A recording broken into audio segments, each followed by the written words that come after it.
Hello दोस्तों, कैसे आप सभी लोग। Welcome back to our YouTube channel. मेरा नाम है मयंक एंड आज हम डिस्कस करने वाले हैं कि जो हमारा नेक्स्ट पेपर है यानी कि टैक्सेशन का पेपर, इसको किस तरीके से हम 1.5 डेज में कवर अप करें। As you know, CMA inter के अंदर जो सबसे ज़्यादा वास्ट सिलेबस है वो टैक्सेशन का ही है। इसके अंदर आपका डायरेक्ट टैक्स भी है, इनडायरेक्ट टैक्स भी है, इनडायरेक्ट टैक्स के अंदर जीएसटी भी एंड कस्टम लॉ भी है। भाई इतना ज़्यादा वास्ट सिलेबस किस तरीके से रिवाइज किया जाए, इसके बारे में आज डिस्कशन होने वाला है। तो बच्चों, आपके पास आज का दिन है, बट आज आप मान के चले 7 PM टू 1 AM यानी 6 घंटे का आपके पास आज टाइम है। फिर आपके पास कल का टाइम है, कल हो गया आपका डे 2। एंड लास्ट आपके पास बच्चों परसों सुबह का टाइम है जो कि हो गया आपका डे 3। तो आज आपको क्या करना है बच्चों, आज आप लोगों को कोशिश करनी है कि आपका इनडायरेक्ट टैक्स का मेजर पार्ट हो जाए। आपके पास 6 घंटे हैं। इंट्रोडक्शन आप कंप्लीट कर लें आज, supply, charge of GST, input tax credit, time of supply, place of supply, value of supply and returns, ये चैप्टर आज आप लोग कवर अप कर लें। अगर इतना कवर अप हो जाता है तो वेल एंड गुड। अगर बाय चांस कोई चैप्टर नहीं हो पा रहा तो फिर आप उस चैप्टर को कल शाम को 6 बजे से शाम के 9 बजे के जो 3 घंटे का स्लॉट है इसके अंदर कवर अप कर सकते हैं। एंड अगर आपका इन 6 घंटों से पहले ही ये सारा सिलेबस पूरा हो जाता है, आपके पास अभी भी टाइम बच जाता है, आपने जल्दी रिवाइज कर लिया है, तो फिर आप एग्जामिशन या रजिस्ट्रेशन में से कोई एक चैप्टर यहाँ पर एड ऑन कर सकते हैं।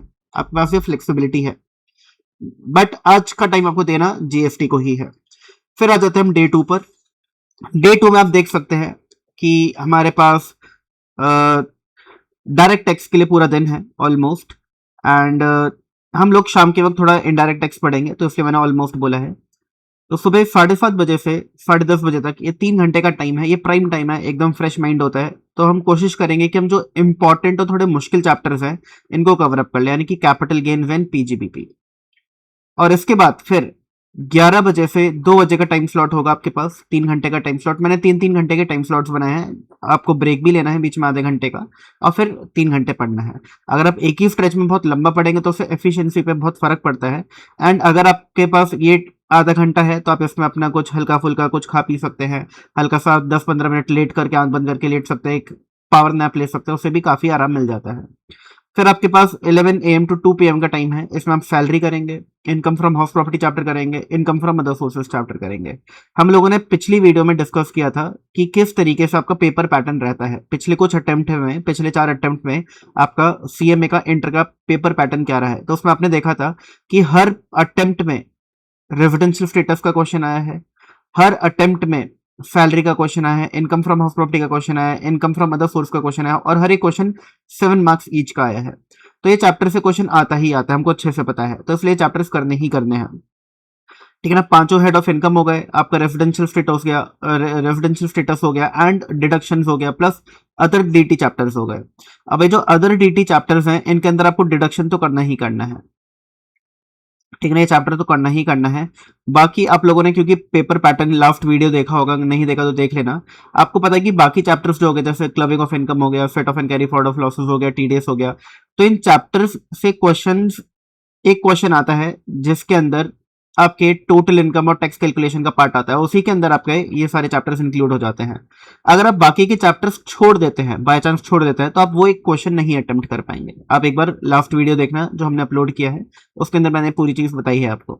तो अगर आप बाकी के चैप्टर्स छोड़ना चाहे, डिडक्शंस कर ले, रेफरेंशियल स्टेटस कर ले, बाकी चैप्टर्स छोड़ना चाहेगा, टाइम कम है तो छोड़ भी सकते हैं, बट आपको एक क्वेश्चन ऑप्शनल में छोड़ना पड़ेगा। आपको पता है कि 7 क्वेश्चंस होते हैं पार्ट बी के अंदर, और आपको 5 क्वेश्चन अटेम्प्ट करने होते हैं, तो आपको 2 क्वेश्चन छोड़ने का मौका इंस्टीट्यूट देता है, तो एक क्वेश्चन वो छोड़ा जा सकता है। बाकी आप जो क्वेश्चन है, क्वेश्चन नंबर 2, 3, 4 ये करेंगे, एंड 2, 3 करेंगे, एंड 4th क्वेश्चन आप देख सकते हैं आपको करना है कि नहीं करना। आप एक बार लास्ट वीडियो जरूर रेफर करना, ठीक है ना, आपको एक आइडिया लग जाएगा कि मैं क्या कहना चाह रहा हूँ। फिर इसके बाद 6 PM टू 9 PM का जो आपके पास टाइम है, इसमें आप अपना इनडायरेक्ट टैक्स कर लेंगे, जिसमें आपका जो भी इनडायरेक्ट टैक्स का पार्ट बचा है, एग्जामिशन, रजिस्ट्रेशन और आपका कस्टम लॉ हो गया, ठीक है ना, ये सब आप अपना अच्छे से कंप्लीट कर लेंगे। इसके बाद आता है बच्चों ये इंपॉर्टेंट टाइम, रात को 10 बजे से 1 बजे तक का टाइम। इसके अंदर आपको करने हैं प्रैक्टिस, पिछले साल के क्वेश्चन पेपर्स, एमटीपीस, ये सब आप प्रैक्टिस करेंगे, एक बार फॉर्मेटिंग देखेंगे कि आपका फॉर्मेट ठीक जा रहा है कि नहीं जा रहा, एंड कॉन्सेप्ट क्लियर है कि नहीं है। जब तक आप रिटन प्रैक्टिस नहीं करते तब तक टैक्सेशन में थोड़ा इशू रहता है। आपको एंड पेपर देते वक्त याद आएगा कि यार यार ये चीज़ स्किप हो गई, दिमाग में है ना, स्ट्राइक नहीं करेंगे चीज़ें। अगर आप चाहते हैं कि आपको हर एक चीज़ एग्जाम टाइम में स्ट्राइक करे तो आपको रिटन प्रैक्टिस करनी पड़ेगी। आपको हर एक हेड के कम से कम 3-4 क्वेश्चन हाथों से करने पड़ेंगे, तब जा करके आपकी एक अच्छी ग्रिप बन पाएगी। फिर आते हैं अगले दिन डे 3 पर। सुबह का आपके पास टाइम होगा 4 घंटे का।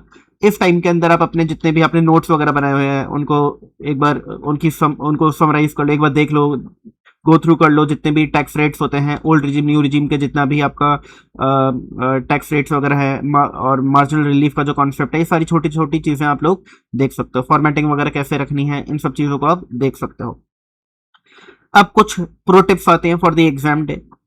तो सबसे पहली बात बेटा, आपको सेक्शन नंबर एग्जाम में लिखने हैं, बट तभी अगर आप 100% श्योर हैं।